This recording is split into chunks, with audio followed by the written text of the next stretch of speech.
Okay, well, maybe your vacation was altered to this year. I know for my partner and I, we were supposed to go to Cuba, and Donald Trump got that canceled, and Mexico's out, and now we're looking at extreme gas prices. So where do we fly? Where do we travel? How about we stay home in Canada, enjoy what this great country has to offer? To talk more about it, as always, thrilled to be joined by Brady. How are you, Brady? Well, it did. It got canceled because of him. We had it booked through Air Transat, and all of a sudden they had no aviation fuel. We got an email saying your vacation's canceled. He did it. You don't like him at all, right? Well, I didn't after he canceled my vacation. I'm catching a vibe here, Jim. We have some family friends who were stuck in Puerto Vallarta when they had the war between the cartels and the Mexican government. They weren't very happy about the cartels either. Thanks for having me on your show. Yeah, the pleasure, Brady. You want to talk about vacationing? Yeah. Okay. So as of this week, you could book your campsite at provincial parks and national parks in Canada. It started March 1st, and we are actually quite spoiled in Canada from coast to coast. Beautiful country. On lakeside, in the forest. And so if you're like, I'm not comfortable flying somewhere, I'm not comfortable traveling somewhere outside of Canada, why not book some time in one of our parks in this country? Well, I'll tell you right now, and it's probably because I've been busy, very busy on and off in my life, but I've never vacationed outside of Canada. The only place I've ever I've been outside of Canada, but the only time I've ever vacationed has been in Canada. I loved PEI. I love out west. Beautiful. So it's just, there's so much to see here on such a vast nation that I feel like, yeah, I get it. The sun, the beach, the ocean, right? But you can still see the ocean. You can still have sun. Go to Newfoundland. Go out to BC. Like, you can see the ocean and be part of it on beaches. You don't need to go to Cuba. Right. But why did you want to go to Cuba in the first place? What was the thing that was attracting you to going to Cuba, leaving Canada and going to Cuba? Well, for us, it was not America. Okay. It was warm. My wife had lost her mother, and we thought, she needs a mental health break. We've had such a number of friends who have been to Cuba. The people and Canadians get along so well. It was a good price. We're like, it's perfect. You get a quick getaway. We're going to be gone like 6 days, get some sun, bit of a break from winter. It's been a long winter in Canada. And we were packing all the extra stuff they suggest. You can bring school supplies and toiletries for the people that work in the hotel, for their families. So we were all excited about that. So that was the reason we were thinking of going.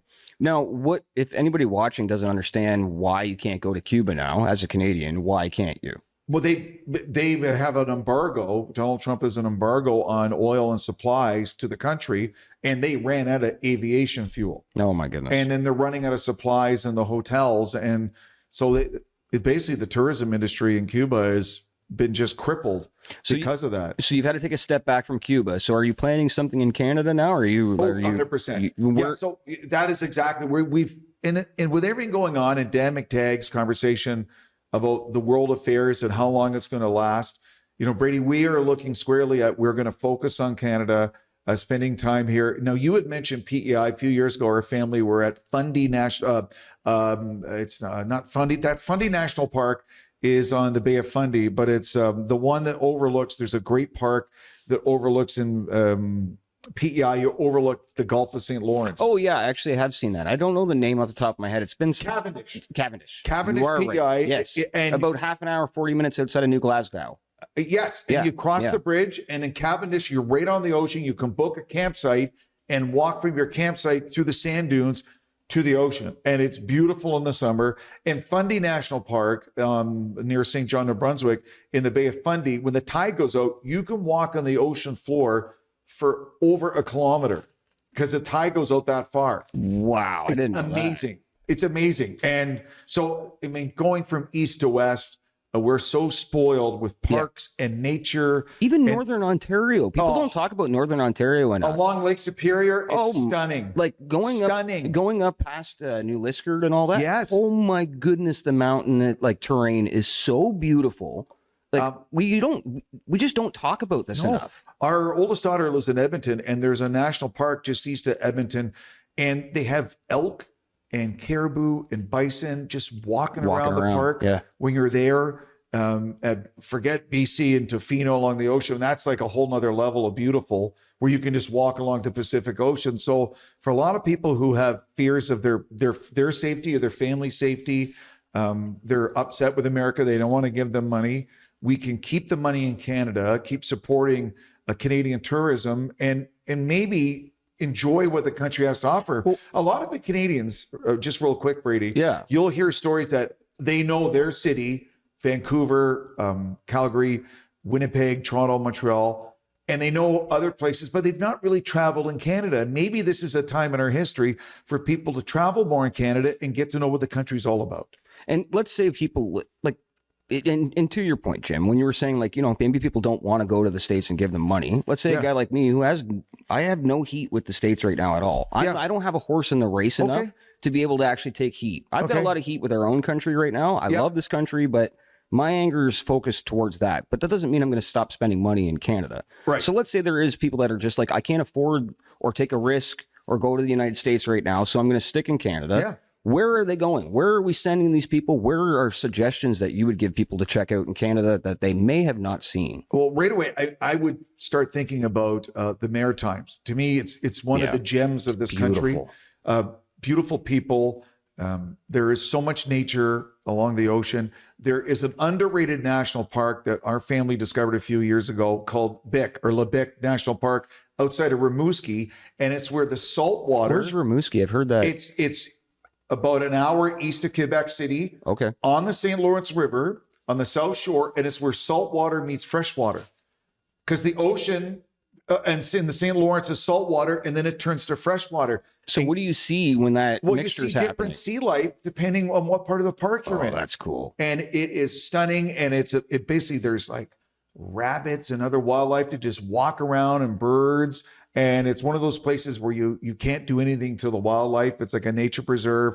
So, and then for a lot of people in the spring and summer, they'll go to Mont Tremblant or Mont Gabriel or the Laurentians north of Montreal because it's so beautiful for hiking and camping. So if you start going from east to west of the country, there is a spot in every province that is so good to visit and has its own beauty. And whether it's a day trip, an overnight trip, you can get cabins, you can get campsites, you can book cottages. There's so many different things to do. And during the pandemic, some enterprising university students in Canada came up with an idea. There are so many city people, Brady, who are discovering nature. So what they do is they have a pickup truck with a trailer and an A-frame, and they have canoes and kayaks. So you go on their app or their website and say, hi, I'm Jim and Brady, and we've never been, but we're gone to Algonquin Park. Can you bring a kayak? They'll pull up to your site, drop off your paddles and your kayak, and go, when are you done? We'll see you in 4 days. Me and Jim down the river with two pink little kayaks. And enjoying the nature. That's the color I would order. Just that we stick out like crazy, right? So even if you don't have it, there's places in Canada you can rent the stuff. They'll bring it to your site wherever you're at, and you can enjoy and get out there. And to me, for your physical health, your mental health, your peace of mind, it's fantastic, Brady. Now, me and you are hippies, and we're looking at all this stuff and being like, nature and the beauty of Canada, and like trail walking and fishing and all of the things that Canada offers. Let's say we're talking to a degenerate that wants to take a vacation. What indoor festivities or what like sporting festivities should they be going to if they don't want the nature thing? The World Cup. Oh, yeah. Okay, starting June 12th at BMO Field. Ooh, buddy. At BMO Field in Toronto, and then BC Place in Vancouver. The first time ever in our country's history, World Cup soccer games are being played in Canadian soil. These cities are going to be out of control. It's almost like a world festival. Yeah. So think about June in two of the biggest cities in the country with tens of thousands of tourists from all these countries around the world. It's almost like a whole festival. Yeah. And think about the vibe, the food, the music, the partying, all the bars and restaurants. I mean, it's going to be a vibe. It's going to be a place to be. This is what I'm saying. So we offer something for not only the hippie guys like ourselves. Yes. We offer something for the party guys too, right? And the party gals. Well, I'm a big fan of music festivals. Okay. And a few years ago, I saw Motley Crue at Ottawa Bluesfest. How was that? It was great. My youngest daughter got it for me for a Christmas, and I was blown away at Ottawa Bluesfest how organized it is. And they have an LRT that actually works, and you get off and you walk about 200 meters and you're at the Blues Festival. They have a main stage, and they have like an artisan area and vendor tents, and then they have a side stages. So if you're an up and coming act, So I know there was a band from Newmarket called Rubber Tire Peep Show that's trying to build their audience. Excuse me, what? Rubber Tire Peep Show. Rubber Tire Peep Show. And that may be one of the greatest band names I've heard in a long time. So they played one of the side stages. And then so my buddy, it's his son, so him and his wife, and they were watching their son play, but people were watching the main stage, and you're not interfered with the sound the way they have it set up. We do festivals like no other. Like, I know there's huge ones in Europe, and like you get these massive festivals where 200,000 people are there every weekend. Like, they seem to be like more predominant in that side of the world. But when we do it, we got food trucks, there's dancing, there's multiple stages, there's different bands, there's different types of music. There's literally something for everyone. Now, Osheaga in Quebec this year is phenomenal. You should see their lineup. There's Country Fest in Moncton. There's the Shambhala Music Fest in BC. So every province has some really cool music festival. There's the historic Mariposa Folk Festival. And there's a great website called musicfestivalwizard.com. That's musicfestivalwizard.com. And you can go to your province and your month and your weekend. And it's every genre of music? Every genre of music. Wow. So I know they have like, sort of the punk sort of skater music. Yeah. The X Games style music. Yeah. They have that going on. They have the hip hop, the festivals, and the pop. Top 40 festivals mixed together, And then, of course, there's Caribana and the Jamaican and Caribbean Music Festival, which is one of the biggest. Caribana was huge. It's still big. No, I mean, like, this past year was so big that the GO train kept getting shut down. And people have heard me complain about the GO train struggles, but I understand for Caribana. They shut the whole city down for that, right? So that's a thing you can check out. Of course, the pride parades in different cities in the country. We have one of the biggest pride parades in Toronto. In the world. In the world. That's what I mean. Like, and I remember that from when I was a young guy, the very first time I ever came to the big city. People come from around the world. Just happened to be on Pride Day. And I was like, what is happening? This looks like I want to move here and become an actor. And I got to tell you, if you've never been there, and we're going to go again, it's the Butter Tart Festival in Midland, Ontario, which is a little Northern Ontario community, and it's right on the water. I tell you, it's tens of thousands of people, really family friendly, and all these different butter tarts and cookies and that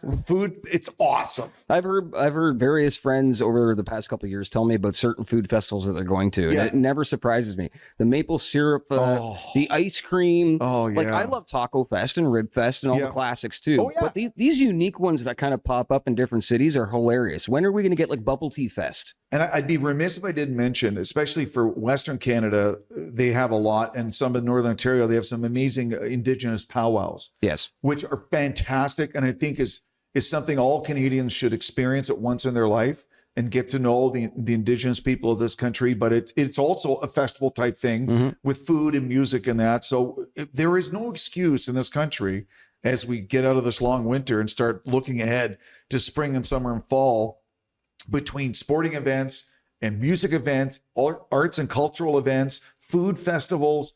There's really something happening every weekend in basically every city in this country, Brady. Well, then why are we leaving? Why do we always encourage everyone to get on a plane and go and spend their money abroad? I get it. Like I said at the beginning, the beaches, I think winter unique does animals, something to us. Yeah, I think it does. I think it just starts breaking us, and we're like, we got to get out of here. But now that everything going on in the world, I want to stay home. I mean, I'm hearing that more and more from I want to stay home for a minute. And I don't mean my physical home. I mean, let's stay in our country for a second until the rest of the world sorts itself out, because as we're recording this, it is chaos right now. The morning of the day we recorded this, the U.S. Navy, for the first time since World War II, sank an enemy ship with a torpedo just off the Straits of Hormuz. So the world as we know it in the Persian Gulf and all those countries, I mean, they're showing people who are on vacation in Dubai scrambling to get flights out of there. Yeah. They're actually saying some of these cities in the other side of the Persian Gulf who are being targeted by Iran will have to go by land to other cities to safely get a plane back home. It's scary. I talked to a friend that is in the middle of this over there yesterday, and I'm not going to out you, but I'm like, it's dangerous. You should probably think about coming home or going to your, the other country that you live in over there. And he just said, I'm good. He goes, I've been through 7 of these now. So he's lived the life. He's a young guy, and he's seen this happen many a time. Yeah. Nothing like this to the extent of what we're doing, but it seems to be a constant thing over there. So yes, let's stay home and encourage Canadians to stay home. Can I give you a couple of my hot spots? Yeah, please. The Yukon. What do you know about the Yukon? I've always wanted to go there. It is amazing. So, And isn't the sun set like 11 or 12 at night in the summer? Sometimes the sun and the light the way the atmosphere is out there has a mind of its own. It's its own unique creature. So when the thaw happens and we start seeing the beginning of the northern lights get crazy towards the end of the summer and the fall. It still goes on in the end of summer? It's never not going on out there. I thought it was a winter thing. It is a winter thing when you're seeing these crazy pictures that people constantly posting, right? Yes. Because it does contrast off of the sky a lot nicer in the winter. There's clear skies. Okay. But when I was out there in August, not this past August, a few years ago, at nighttime, you're seeing purple streaks and green streaks. Really? Oh yeah, it's always out there. I mean, it looks like online, it looks stunning. You might not see it so much in Whitehorse and in the main parts, but when you get out past like Pelly's Crossing and you start going up towards Dawson and you're getting up towards the Arctic Circle and Alaska's border, right? When you're way up there, that the second the sun goes down, you're seeing it. But Dawson City, I need to talk about for a second. Yeah. Dawson City is the gem of Canada. Really? The actual hidden gem. So it's the original gold rush town. I knew that. Right. So, but it still stayed preserved from when the gold rush had happened. So you have wooden sidewalks. Cool. You have original saloons where the saloon player is playing with an open saloon door all day long. There's like the cowboy boat? There's a dog laying on the side while you can just pet him while you're having, you're out there just saying like, what is happening? Cool. The streets are made out of 3/4 crystal quartz because it's just crystal quartz out there everywhere on the top of this mountain. So they made the streets Well, they just got paved in there. It just kind of, that's what shows up after all the dirt and everything kind of treads away, right? You just start seeing the streets are shiny. They have one of the oldest casinos in the world called Diamond Tooth Gertie's. They have some of the oldest cabins in the world that have been preserved and restored called Klondike Kate's cabins. You can rent them? You can rent them. Oh, fantastic. But if you're going to start renting, you need to call last year because the Yukon gets booked up. Dawson City gets booked up very fast. And I can only imagine it's getting booked up even crazier now because of people now canceling their trips around the world. But Dawson City, if you have a minute, when you're done with this, just Google it. You will love everything about it. It is a long trip to get out there if you're going from out east in Canada, but it's worth the travel. One of the most beautiful places in the world. If you go to the moon, which is basically a lookout over top of the city, your head feels like it's going to explode because you're as high as the clouds. I have pictures of me and my friends like taking pictures on our phone. Someone took a picture from far away and the clouds, we're in the clouds. Really? You're in the clouds. Okay, I'm going to pick one. It's beautiful. Because I've been there a few times, and the one that's always special to me is Peggy's Cove, Nova Scotia. Oh, Peggy's Cove, yeah. And there are warnings, and they now have security guards. It's no joke. You never stand in the dark rocks because the waves come and make the rocks dark by the shore. Okay. And every 9th or 10th wave is a rogue wave, and if you pulls you out, you're done. You're gone. So they have whole areas. Why are you encouraging me to go there, So Jim? what they've done is they built sort of with pressure treated wood, these walkways near the rocks. So you stay on the walkways, you can get the best photos ever. It is the most rugged, natural beauty, oceanside view I've ever seen is Peggy's Cove, Nova Scotia. It's just because now they've made it so it's very tourist safe. Okay. It's really cool just to drive there from Halifax. I was getting Peggy's worried Cove. that you were just trying to send me out there to lose me. No. You're sick of me in the newsroom now. But the salt, you can smell the salt off the ocean, that salt spray, the sun off the water. It is such a cool vibe. You need a little windbreaker. There's always a little bit of a wind off the water, but it's fantastic. Peggy's Cove. It's fantastic. Well, we were talking about PEI. I forgot to bring it up that if you've never seen red sand and red dirt before, It's incredible. it is. Now, mind you, don't bring out any clothing that you care about Because it will get red from the dirt. Everything's red. I remember the very first time I washed my laundry when I got back from there. I ruined my entire washer. It was just like everything was red. All my socks were orange for forever, but it's beautiful and it's unique. Yeah. Now there's two ways to get to PEI. There's the ferry, which has been going forever, and the Confederation Bridge. It's a beautiful bridge. It's incredible. It's an engineering marvel. But here's something you don't realize. They have university students on either side of the bridge. And if people get freaked out, there's all these little call boxes because it's so high up. You call. Oh, yeah. And they'll come up and help drive, and they'll get in a car and they'll drive your vehicle over, and then they can go back to their station. So it's set up very tourist friendly. And you're driving over the Northumberland Straits over the ocean to get to PEI. It's a fantastic scene. If anybody's been out to PEI recently, because I haven't been there in 10 years or so, even longer than that now, at one point they didn't have cans. They didn't have any tin cans. Everything was in glass bottles, and it felt like when I was in the 80s and I'd go to a grocery store and your pop would come in 1 liter bottles, and I'm like, they're still doing these returns at the grocery? Like it's quaint. Yeah, it's quaint. Charlottetown feels like a little hidden gem inside of Canada that, a lot of people have seen and they've heard about. But there's nothing like when you leave Charlottetown and you start going into those rolling hills. Man. They called it little mini Scotland for a reason, because it does look like a little Scotland. Yeah, I know for out west too, I have some friends that have cottages in the Lake of the Woods near the border of Ontario and Manitoba, and someone like Winnipeg, and they swear by too. But you had another place you wanted to mention. Alberta. Calgary. Yes, okay. Calgary is becoming, I know that it's close to my heart because I was just out there recently. But you're a short drive to you're right there at the Rockies. The people are so frigging nice in Calgary that there should be no reason why every person in Canada isn't going out there and trying to, maybe win their trust back. Well, Banff, Lake Louise. Jasper. You got some of the most scenic spots in the world. Yeah. And there is actually... I can't, forgive me, but there's a golf course that basically is in the mountains. And when my buddy sent me a photo of you golfing, and the Rocky Mountains are behind him while he's teeing off. Like it's almost too nice how stupidly beautiful it is. So yeah. Well, while our directors crash the set out there, I guess we'll let you wrap it up, Jimmy.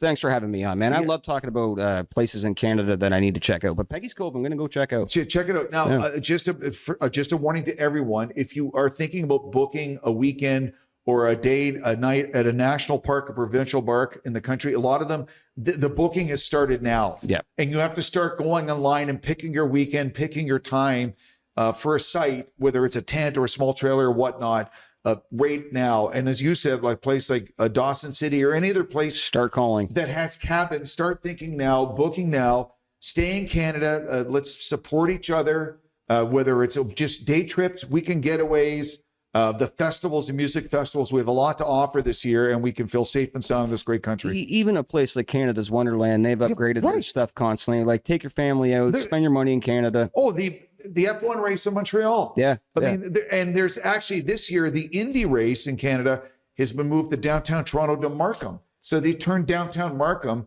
for the Indy race. So I'm looking forward to that in August as well. Perfect. Awesome. Thanks, Jim. Thanks, guys.